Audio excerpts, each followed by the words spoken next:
तो जनाब बात करेंगे ड्रामा सीरियल तन मन नीलो नील की एपिसोड 8 के बारे में। अगर आप लोगों ने एपिसोड देखी है तो अपनी राय और अपने रिव्यूज़ जो है वो कमेंट्स के अंदर ज़रूर शेयर कीजिएगा।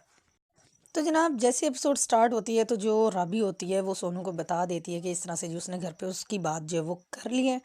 और उसके बाद जो है राबी सोनू के साथ जो है वो उसी जगह पे आती है जहाँ पे जो है वो सब लोग डांस वगैरह करते हैं, तो वहीं पे जो है वो सोनू भी होता है। तो जनाब वहीं पे मून भी बैठा होता है। अब सोनू को और जो राबी थी उसको ज़रा भी आइडिया नहीं था कि बाऊ कैसर साहब इस तरह से मच्छर रहा होगा या कि वो वहाँ पे पहले से मौजूद होगा गुंडागर्दी करने के लिए। जैसे ही वो लोग जाते हैं छत पे तो मून बेचारा ऐसे बैठा होता है। तो जब सोनू से पूछता है तो इतने में जी जो कैसर बहू थे वो उसको कहते हैं आ जाओ जी, तुम्हारा ही वेट कर रहा था। फिर जी वकील साहब को कहता है जी पढ़ के सुनाए जी वकील साहब आप क्या कहना चाहते हैं। और वकील ऐसी धमकी लगाता है जी आप लोगों ने 48 आवर्स के अंदर जो है वो ना तो कोई FIR कटवाई और आपने कोई भी ऐसी कार्रवाई जो लीगल होनी चाहिए थी 48 आवर्स के अंदर अंदर आपने नहीं की और आपने बाद में सब कुछ किया है। तो जी मैं आपके ऊपर जो है वो हित के इज्जत का जो है वो दावा करूँगा और अच्छा खासा जो है वो आप लोगों को जुर्माना भी होगा। और उसके बाद जो है वो कहते हैं जी जो बाऊ कैसर होता है वो कहता है कि नाना वकील बाबू जी आपने ऐसे नहीं करना और मैं जी इनके साथ दोस्ती करने आया हूँ और मैंने इनको माफ़ कर दिया है। फिर आप भी को बड़ा गुस्सा आता है। वो कहती है कि लेकिन तुमने तो सोनू इसके मून के साथ जो किया है अल्लाह ताला तुम्हें जो वो माफ़ नहीं करेगा।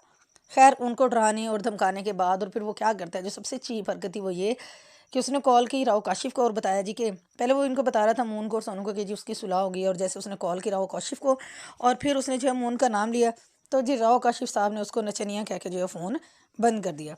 अब मून को और सोनू को अच्छे से अंदाज़ा हो चुका था कि उनके साथ क्या गेम प्लान की गई है, कैसे उनको यूज़ किया गया है अपने मतलब के लिए। और जिस तरह से जो बॉडी लैंग्वेज थी बाऊ कैसर की, तो जिस तरह से वो हरकतें कर रहा था उससे साफ ज़ाहिर था कि वाक़ई जो है इसकी और उसकी जो है वो मतलब राव काशिफ़ की और बाऊ कैसर की जो है वो सुलह हो चुकी है और बाऊ कैसर की बात का एक-एक लफ़्ज़ जो है वो सच्चा है। ख़ैर वहाँ से जाने के बाद जी बाऊ कैसर साहब जाते हैं कामी की तरफ और फिर जाके जी उससे अपनी इंसल्ट का जो है वो बदला लेता है। अच्छी तरह उसको जी वार्न करके आता है और कामी का जो गुस्सा था बेहतरीन ज़बरदस्त एक्टिंग थी वहाँ पे। और मतलब उसको सही उसने जितनी हो सकती थी खरी-खरी जो है वो उसने उसको सुनाई है बाऊ कैसर को। और फिर बाऊ कैसर उसको भी लताड़ के जाता है जी कि जिसके दम पे तुम राव काशिफ़ की वजह से इस तरह से मुझे आँखें दिखा रहे हो तो वो मेरे साथ उसकी जो है वो सुलह हो गई है और मैं अब तुमसे हर चीज़ का बदला लूँगा, तुम ज़रा देखते जाना। और उसको ये भी जी कि खुद ही आपस में लड़ मरे मरे ये लोग।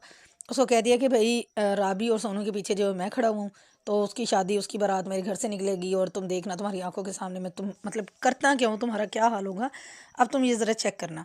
उसको धमका के जब जाता है तो फिर कामी बड़ी अच्छी और अक्लमंदी करता है कि सीधा पहुंचता है राव काशिफ़ के पास और राव काशिफ़ से जाके जब बात करता है तो राव काशिफ़ वही बात है कि पॉलिटिशियन है तो वही पॉलिटिक्स अगेन। जिसने कहा जी मैंने सिर्फ वोटों की सेटलमेंट की है उसके साथ, बाकी तुम्हारी मर्ज़ी है, तुम जैसे मर्ज़ी उसके खिलाफ एहतजाज करो, उसको जो है वो ज़लील ख्वार करो।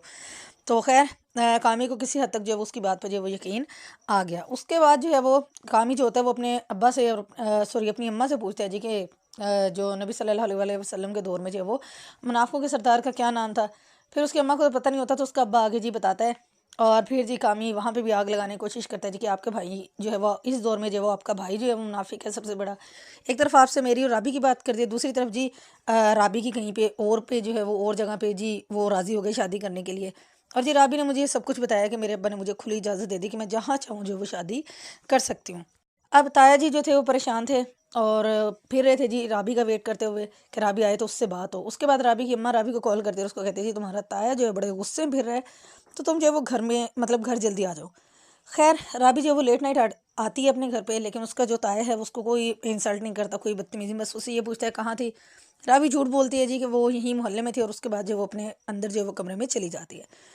राबी की जो अम्मा अब्बा थे वो दोनों बड़े अरसे के बाद जो वो घूमने फिरने के लिए गए हुए थे, तो खैर वो आपस में एक दूसरे से जो वो काफ़ी जो उन्हें बातें करनी थी पार्क में बैठ के जी वो वैसे जो बातें करते हैं सारी इतने अरसे के बाद जो वो पहली दफ़ा इस तरह से घर से बाहर निकले थे।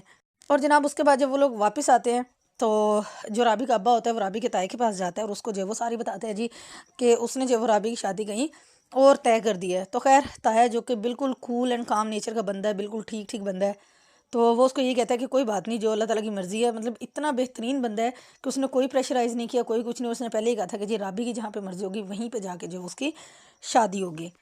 और ताया ने फुल टाइम ये तो कहा है कि वो अपने बेटे और अपनी बीवी को संभाल लेगा। लेट्स सी कि अब नेक्स्ट एपिसोड में जो है वो क्या होता है।